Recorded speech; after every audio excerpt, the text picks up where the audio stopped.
Assalamualaikum warahmatullahi wabarakatuh. Waalaikumsalam warahmatullahi wabarakatuh. Alhamdulillahi jalla wa ala. Ahmaduhu syukra man ufiya minal bala. Wassalatu wassalamu ala sayyidina Muhammad ikhtassallahu bihi fadailah wa ala alihi wa ashabihi alladhina narud darajatil ula. Amma ba'd.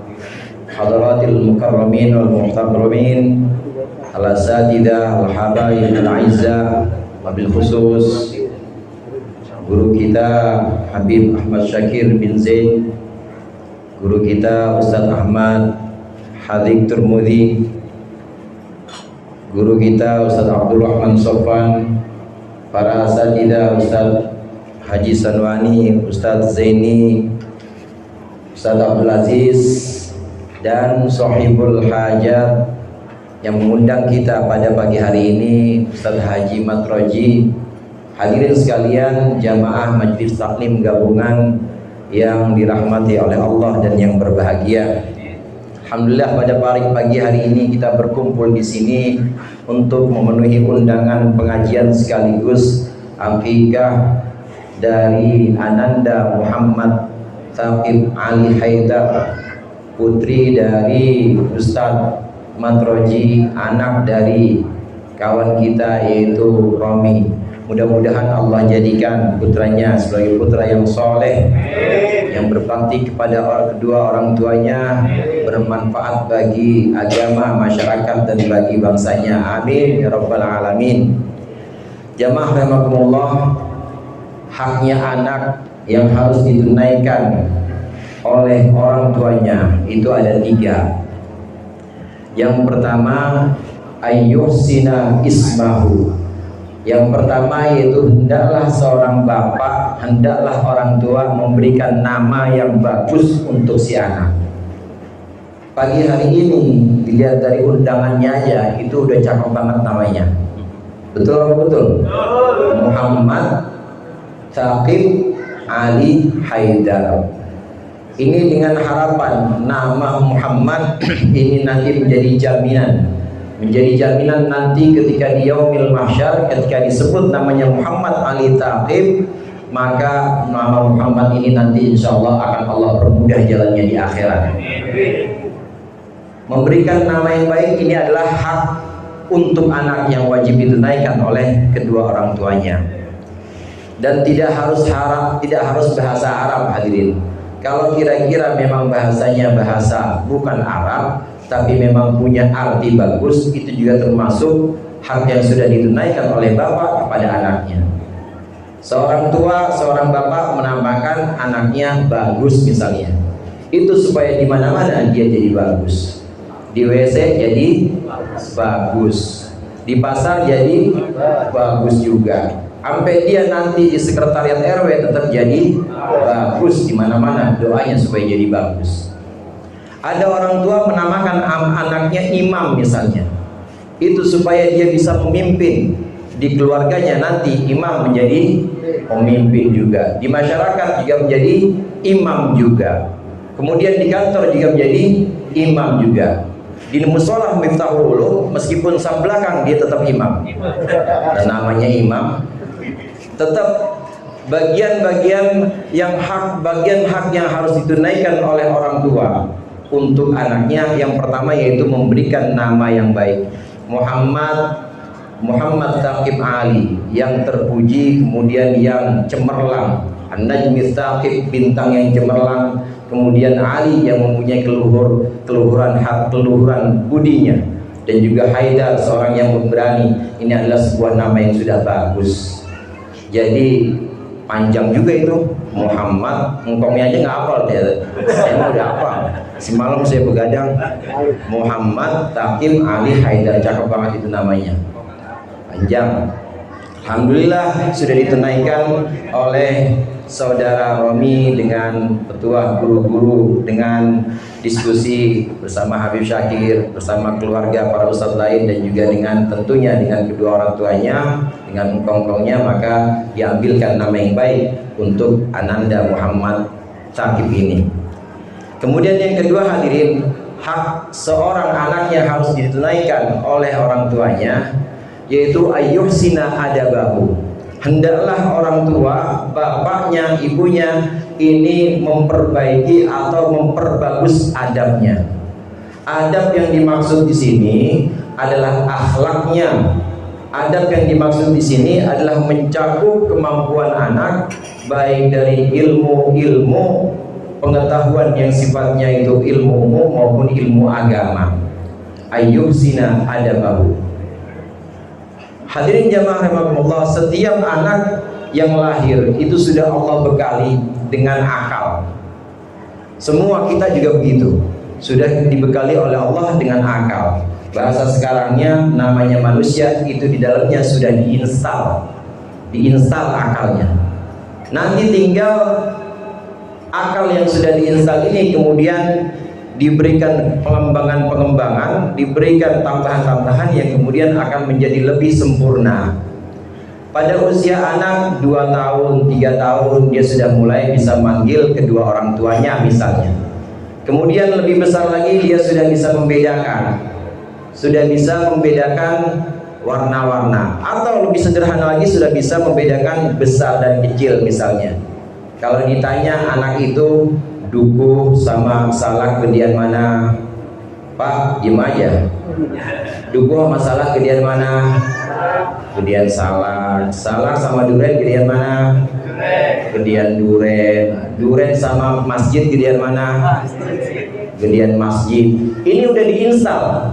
Ini sudah diberikan oleh Allah gratis. Setiap anak pasti sudah ada akal yang namanya akal matbu. Imam Syafi'i menyebutkan akal mampu. Akal mampu ini akal tabi'i atau akal yang sifatnya alami dan sudah ada dalam setiap orang. Dia bisa membedakan besar kecil, dia bisa membedakan jauh dekat. Semua sudah ada dari kita ketika kita masih kecil dan sampai sekarang semakin menjadi sempurna orang-orang dewasa. Ini sudah ada yang namanya akal mampu. Namun ada selain akal matbu, ada akal masmu. Artinya ini akal yang hanya bisa sempurna dengan cara mendengarkan, simai. Mendengarkan pelajaran-pelajaran 1 ditambah 1 2, 2 ditambah 2 4, 4 dikurang 5 ngutang. Orang gajinya 4 butuhnya 5, utang 1. Nah ini namanya akal masmu. Kemudian ilmu-ilmu yang lain seperti rukun-rukun sholat itu harus syaratnya menutup aurat, kemudian suci dari hadas. Ini semua namanya akal masmu. Akal masmu ini hanya bisa diperoleh pertama kalau memang akal matbu'nya, kalau memang akal tabi'inya ini memang sudah Allah berikan. Kalau akal mampu atau akal tabi'inya, akal alaminya memang dari awal misalnya sudah tidak ada, maka tidak akan bisa mendapatkan akal masmu. Perumpamaannya seperti matahari. Matahari itu ada cahayanya atau tidak, Pak? Ada cahayanya. Kenapa kita bisa menangkap cahaya matahari? Karena selain ada matahari, ada mata kita. Mata kita ini adalah dasarnya. Kalau mata kita normal, maka kita bisa menangkap cahaya matahari. Tapi kalau mata kita tidak normal, mata kita tidak bisa melihat, maka matahari juga tidak akan bisa bercahaya.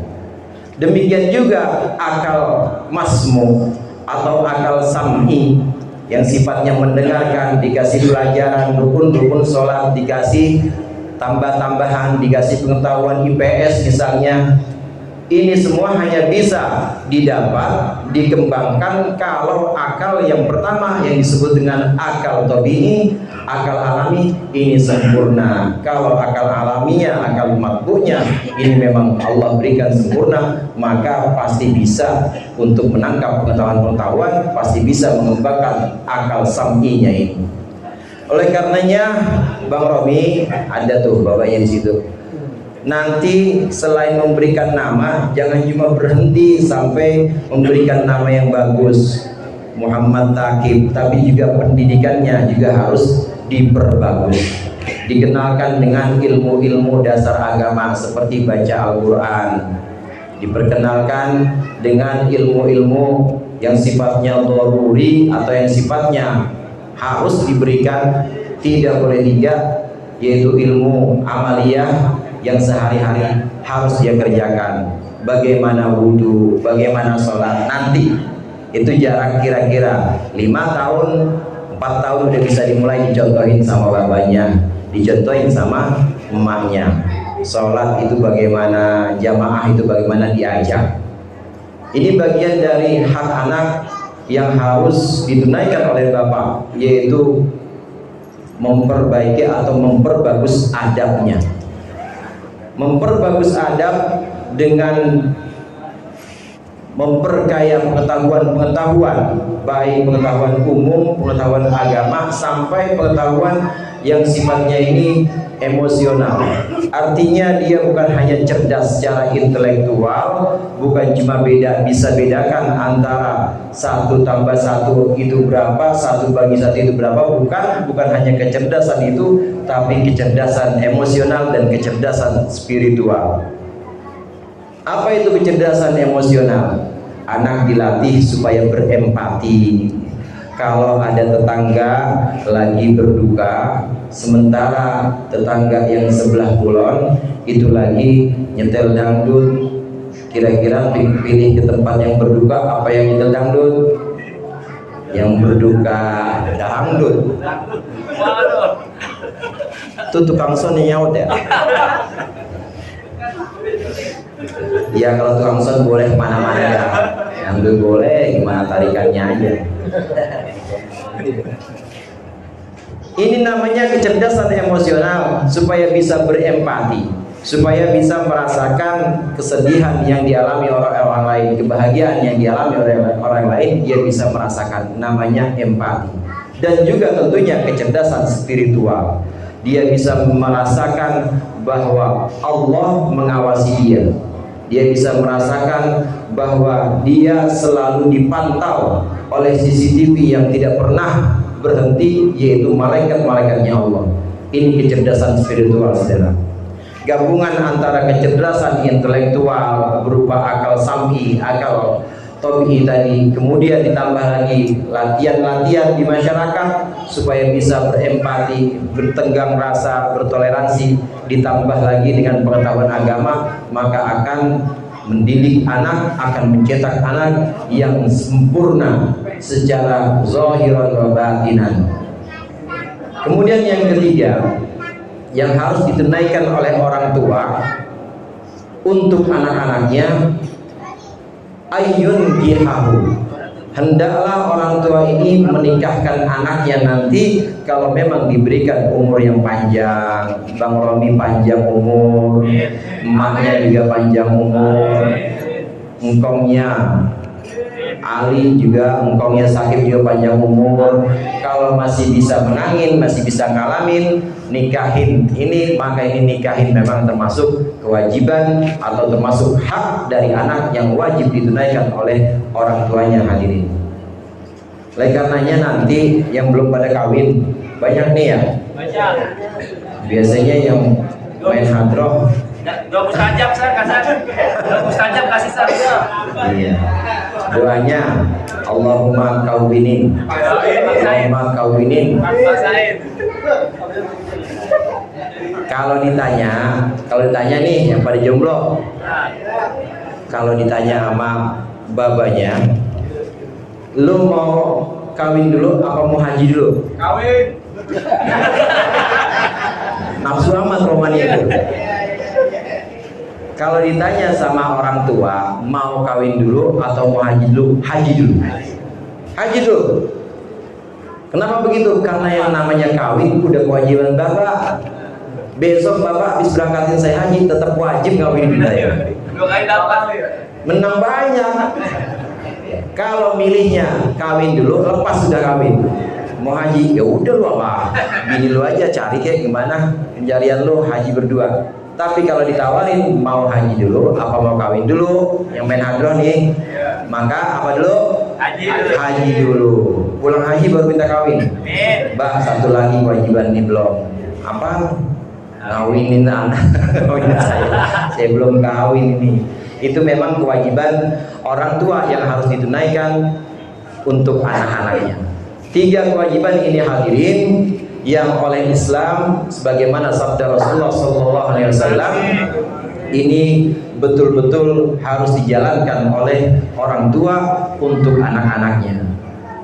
Sedemikian rapihnya, sedemikian sempurnanya ajaran-ajaran Islam, sehingga antara orang tua dan anak ini ada haknya anak yang wajib ditunaikan orang tua, dan juga nanti ada haknya orang tua yang wajib ditunaikan anak. Ini kesempurnaan ajaran-ajaran kita, ajaran agama Islam. Selain itu, dari acara ke acara, kemudian dari satu keselamatan, syukuran, ini pasti yang kita baca Yasin, tahlil, kirim arwah, maulid. Ini dengan harapan sahibul hajat, terutama Ananda Sakib, ini dengan harapan sejak awal ini sudah memiliki memori, memiliki rekaman bahwa orang tuanya, bahwa keluarga besar orang tuanya ini adalah orang-orang yang ngaji. Kalau engkaunya ngaji, babanya ngaji, insya Allah anaknya ngaji. Kalau engkaunya baca kitab, babanya baca kitab, insya Allah anaknya baca kitab juga.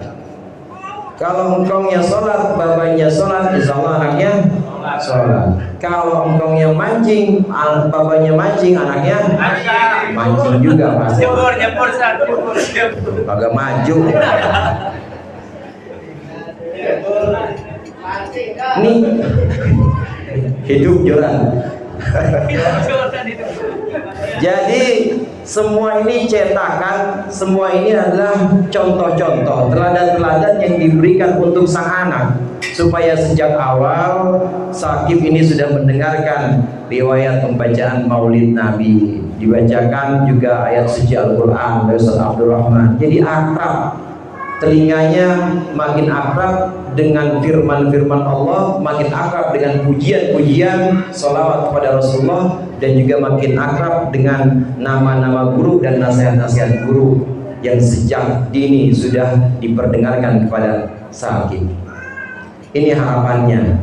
Kita orang Betawi, ya orang Sunda, orang Jawa, kebanyakan kita yang ada di Indonesia ini yang merawat tradisi-tradisi semacam ini hadirin. Mulai dari 4 bulan nggak ada yang malam ini, apa 7 bulan? 4 bulan boleh, 7 bulan boleh. 4 bulan syukuran, sedekahan lagi. 7 bulan syukuran, sedekahan lagi. Kemudian lahir kekahan, sedekah juga. Kemudian nanti sunat khitan, sedekahan lagi. Ini nanti akan terekam, ini nanti akan ada dalam memori si anak bahwa sungguh orang tuaku, bahwa sungguh keluarga orang tuaku ini adalah orang tua yang punya kawan-kawan, punya teman-teman, kumpulan-kumpulan yang kumpulannya insya Allah kumpulan orang-orang yang soleh. Oleh karenanya nanti insya Allah akan jadi anak yang soleh. Kemudian yang terakhir yang ingin saya sampaikan hadirin, harapan orang tua, harapan kita sekalian di awal tadi sudah kita ucapkan. Tadi juga Master of Ceremony, tahu Master of Ceremony? MC itu yang paling ganteng. Ya.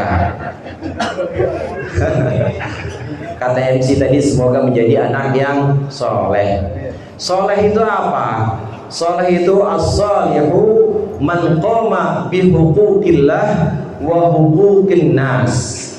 Soleh itu adalah orang yang melaksanakan, yang menunaikan kewajiban-kewajiban kepada Allah dan kewajiban-kewajiban kepada manusia. Ini yang namanya soleh. Soleh itu enggak diukur dari pakaiannya, tidak. Soleh tidak diukur dari cara jalannya, tidak. Nunduk aja, tegur orang juga iya soleh amat itu, bukan itu, bukan. Soleh itu tidak diukur dari tutur katanya juga, tidak. Tapi soleh di sini adalah bagaimana dia bisa menunaikan kewajiban-kewajiban kepada Allah dan kewajiban-kewajiban kepada sama manusia, kepada hamba-hamba Allah. Oleh karenanya, predikat soleh atau sebutan soleh ini bisa didapat oleh orang yang pakai celana jeans, bisa. Predikat soleh bisa juga didapat oleh orang yang kerjanya di pasar, bisa. Predikat soleh ini juga bisa didapat oleh orang yang kerjanya di kantor, kerjanya di pemerintahan, kerjanya sebagai politisi, bisa dengan predikat soleh. Asal orang ini melaksanakan kewajiban-kewajiban kepada Allah dan melaksanakan kewajiban-kewajiban kepada manusia. Kalau saya tanya kepada bapak-bapak, kira-kira baca Al-Quran rutin satu hari satu juz, one day one juz, itu cakep apa enggak tuh? Cakep. Coba dah itu dibaca. Yang baca lurah, bacanya waktu dia rapat, kira-kira pantas apa kagak tuh? Orang lagi pada nungguin dia, mana sih Pak Lurah? Entar Pak Lurah belum rapi baca Qur'annya, belum rapi wiridannya. Ini yang namanya tidak soleh. Karena soleh itu terambil dari kata soluha yasluhu, yang artinya itu patut atau layak. Dia layak ketika ditempatkan di kantor, maka dia layak sebagai orang kantor yang hak-haknya kepada Allah ditunaikan dan juga kewajiban-kewajibannya kepada hamba-hamba Allah juga dia tunaikan. Kenapa lurah nggak boleh wirid banyak-banyak, nggak boleh baca Quran banyak-banyak? Karena ada orang yang nungguin dia, ada kewajiban-kewajiban yang memang harus dia tunaikan. Lain sama Habib Syakir. Kalau Habib Syakir mah emang kerjanya mutolaah baca Quran boleh. Tapi kalau lurah, jangankan lurah, RT Herman aja satu hari 10 juz, udah nggak ada kas RT udah. Bebas, nggak ada lagi yang mana RT-nya lagi ngaji belum selesai baru 8 juz, nggak ada kerja bakti akhirnya. Maka itu nggak soleh yang kayak begitu, nggak layak atau kurang pantas ditempatkan. Ketika dia ditempatkan di pasar sebagai pedagang, maka dia akan tetap soleh, artinya pantas. Dia menunaikan kewajiban-kewajibannya kepada Allah, sholat-sholatnya terjaga, kewajiban-kewajiban lain terjaga, dan juga dia menunaikan kewajiban-kewajibannya kepada sama manusia, yaitu kepada pelanggannya, kepada tetangga sebelahnya yang juga sama-sama punya toko, ditunaikan kewajibannya. Maka ini yang namanya soleh. Meskipun dia nggak hafal Al-Quran, meskipun dia nggak hafal hadis boro-boro, tapi dia melaksanakan kewajiban kepada Allah, melaksanakan kewajiban kepada sesama manusia, maka dia disebut sebagai soleh. Pendek kata soleh itu alladzina qalu innal ladzina qalu rabbunallahu tsumma istaqamu. Orang yang soleh itu adalah orang yang mengatakan rabbunallah, Tuhanku Allah, tsumma istaqamu, kemudian istiqomah, saudara. Kalau kita bilang Tuhanku Allah, gampang apa enggak tuh? Tuhan kami adalah Allah, gampang apa enggak, saudara? Gampang. Yang susah kan tsumma istaqamunya, istiqomahnya yang susah. Ngaji gampang, ngaji mah. Yang susah istiqomahnya. Sholat jamaah gampang, sholat jamaah timbang sholat jamaah ikutin imam doang. Yang susah apa? Istiqomahnya. Begitu juga Rabbunallah, Tuhan kami adalah Allah, itu gampang. Tapi yang susah istiqomahnya, saudara. Ketika di kantor, apakah benar-benar Tuhannya Allah? Kadang-kadang kalau udah di kantor, maka Tuhannya udah kepentingannya sendiri. Sudah mulai di sini, sudah mulai tercampur antara Allah dan juga antara proyek misalnya. Ada yang datang kebetulan bos besar yang punya satu perusahaan, kayaknya yang harus menangin tender dia nih, padahal udah ada orang sebelumnya yang dia punya janji, tapi karena lebih banyak kasihnya, nah ini yang namanya belum istiqomah. Ketika di masjid Rabbuna Allah, tapi di kantor Rabbuna udah bukan Allah lagi, tapi ada yang lain. Ketika di masjid, di majelis taklim Rabbuna Allah, tapi di pasar udah lain lagi. Rabbuna untung, Rabbuna arif, Rabbuna fulus.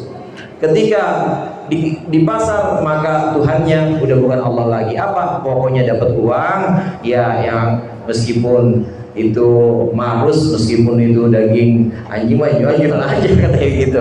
Namanya untuk tuh namanya nggak istiqomah. Itu namanya Rabbuna Allahnya cuma dikata aja, di lisan aja, tapi dia tidak istiqomah menjaga ketika di pasar. Inilah yang dimaksud dengan soleh. Dia layak ditempatkan di mana, layak ditempatkan di tempat-tempat apapun, dan dia akan tetap menjaga kewajibannya kepada Allah dan kewajibannya kepada sesama manusia. Mudah-mudahan Ananda Taqib Allah jadikan anak yang soleh, dan kita sekalian yang hadir ini mudah-mudahan ikut dapat barokah pembacaan maulid, barokah pembacaan Al-Quran, dan juga barokah dari guru-guru kita yang hadir di sini. Kurangnya saya mohon maaf, mudah-mudahan bermanfaat. Wallahul muwaffiq ila aqwamit thoriq. Wassalamualaikum warahmatullahi wabarakatuh.